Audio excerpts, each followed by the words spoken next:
Hi everyone, welcome back. I'm glad you joined me today. I was reading this beautiful part in our Course in Miracles that says, there is a place in you in which the whole world is forgotten. And that is such a true thing because there is a place in your mind, right, where you can go to where there is just pure stillness, when there is just pure rest and pure peace. And it's not something that is hard to attain. This is not something that you need years and years of meditation for to accomplish. It actually takes just one moment. But it does take a willingness, and especially those of you who have been practicing A Course in Miracles for a while, right, who practice the workbook on a regular basis, know that this is true. It takes a letting go of all your ideas. It takes a letting go of your beliefs. It takes a willingness to be still. It takes a willingness to just let everything go and then sink below that chatter in your mind. And as he so beautifully says in A Course in Miracles, there is a door beneath your thoughts that is open that you can sink below, right? Which is where that peace is, right? It's like if for one moment you let it all go, let all your fears go, let all the world go, which is the same thing, right? And you sink below that within your mind. And there is that contact with Source, right? There is that place that is apart from time, where you just sit in the stillness and the peace of God. I was reading here from The Quiet Answer, and it's such a beautiful section in A Course in Miracles. And the first line says, "In quietness are all things answered, and is every problem quietly resolved." All he ever reminds you in the Course in Miracles is that every problem arises from one single belief or one single problem, which is the belief in separation. That in truth you do not have a problem. You could not possibly have a problem because you were created whole and perfect. Right? If you're created whole and perfect, how could you possibly have a problem? And yet, you're being confronted with problems all day long. So this is that change in mind then that the Course in Miracles is trying to bring about in you, where you accept that you don't have a problem, that you do see all kinds of things that are challenging you, right, as you go about your day, but it's that constant realization and awareness that you stay in when you practice this that reminds you that no, in truth, you do not have a problem. You do not have a problem. And it then becomes a constant practice in stepping back and asking for help, knowing full well that whatever faces you is not happening to you, right, by accident, but is part of a carefully designed plan to learn the one lesson that you're supposed to learn here, which is what? Well, you're still as God created you. So there are different forms of the same lesson, right? And every lesson just really is a special form of the general fundamental lesson. Right? I love it because when you see it as such, when you see how simple this curriculum is in the sense that there's just one single lesson being taught over and over, right? And if you keep that in full awareness, now whatever faces you today, when you're aware of what it really means, you can simply don't worry about it. You just let it be what it is. Okay, I'm dealing with this. Let me just step back and let me ask for help. Let me just kind of remember that I'm here to learn, that all things are lessons God would have me learn, correct? And that in quietness all things are resolved, right? What a beautiful line that is. In quietness are all things answered, and is every problem quietly resolved. In conflict, and here is, of course, the human condition, there can be no answer and no resolution. There is no answer here, right? This is conflict. Space time is conflict. There is no answer to your problem in space time because you have to step outside that frame of reference to find the answer. That doesn't mean that you're not constantly solving your own problem, right?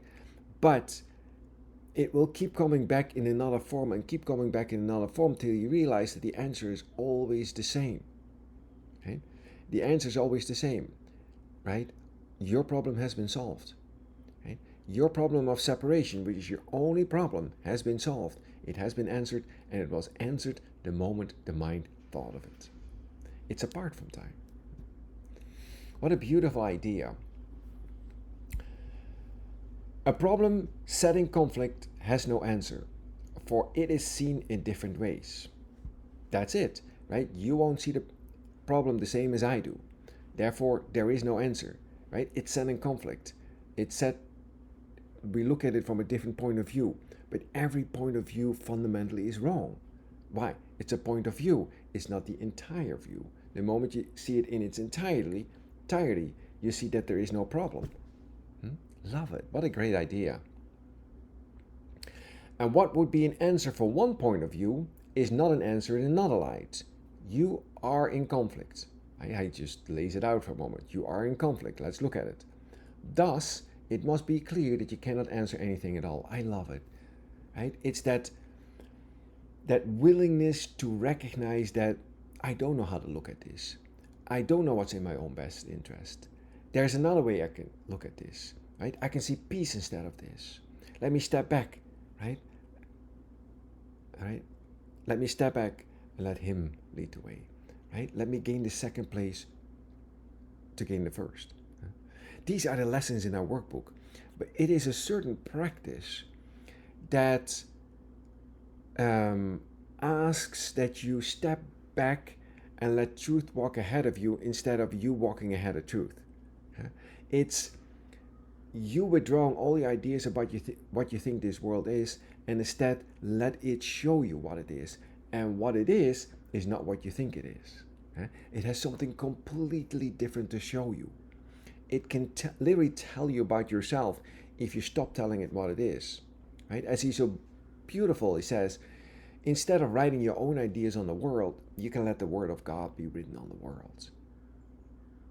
Now that, we call this divine ignorance, right? It does require for a moment that you come to this present moment and without any of your preconceived notions and ideas. Now, that is scary for a moment because the mind immediately wants to fill it in. That unknowing is the scariest place to be. Because it fundamentally means that you don't know who you are. You're in this moment and you're letting all your ideas go about yourself, about the world, about your brother, and there you stand. That's the scary spot to be. But it only lasts for a second because the moment you do that, it's being filled in. But by truth, not by you. Amazing idea.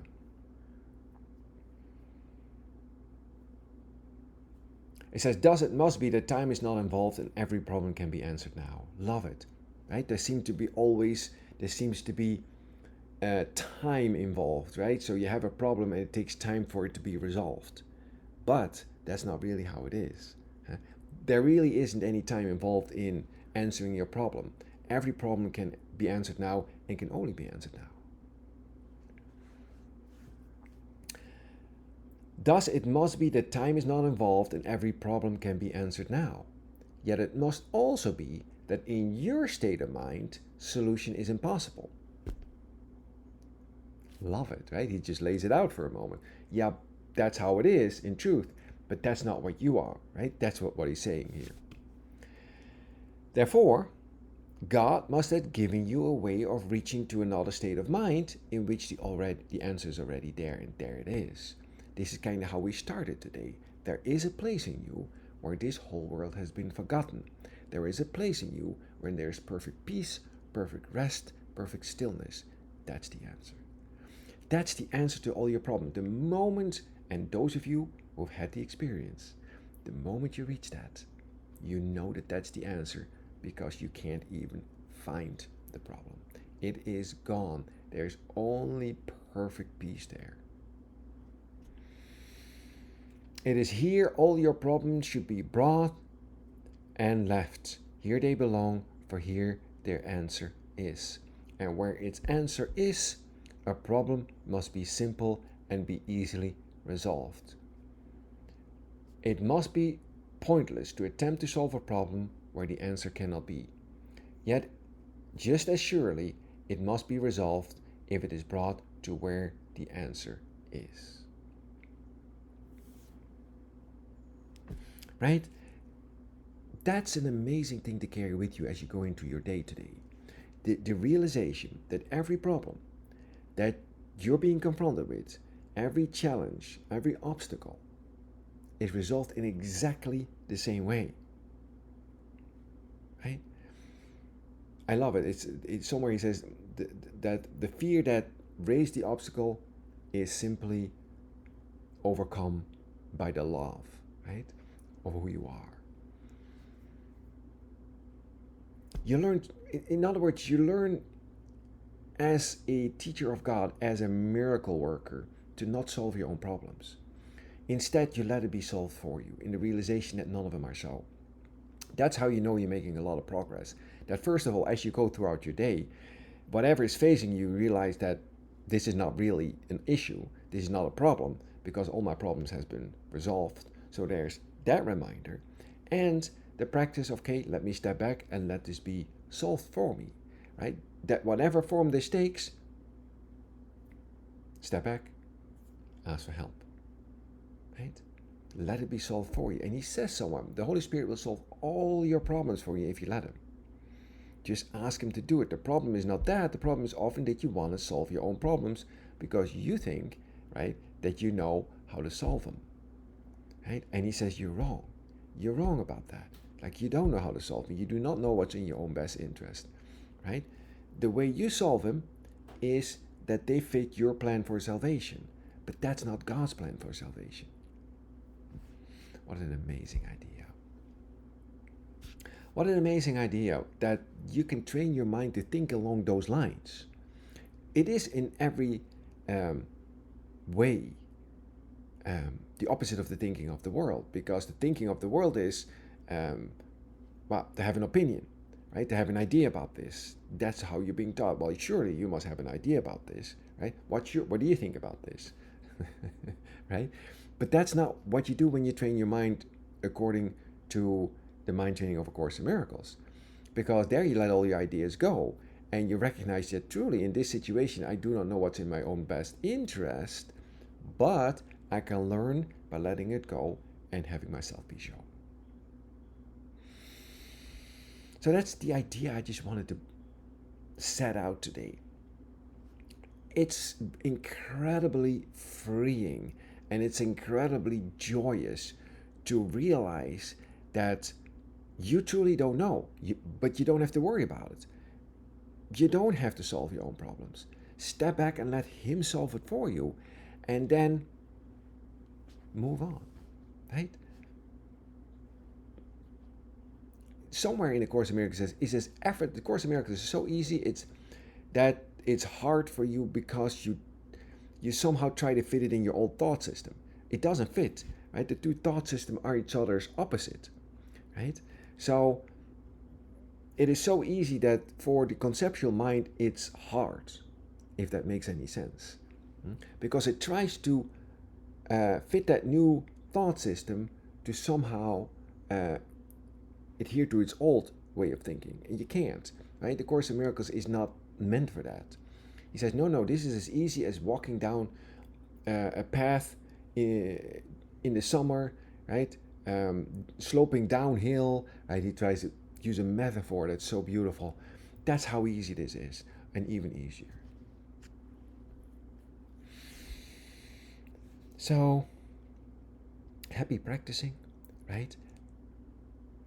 These are joyous times. You have every reason to be happy that you found a solution. And now it's just getting used to that practice of stepping back and let it be shown to you. Let it be resolved for you. Don't try to answer your own problem, right? You know that the answer lies in the stillness within your own mind.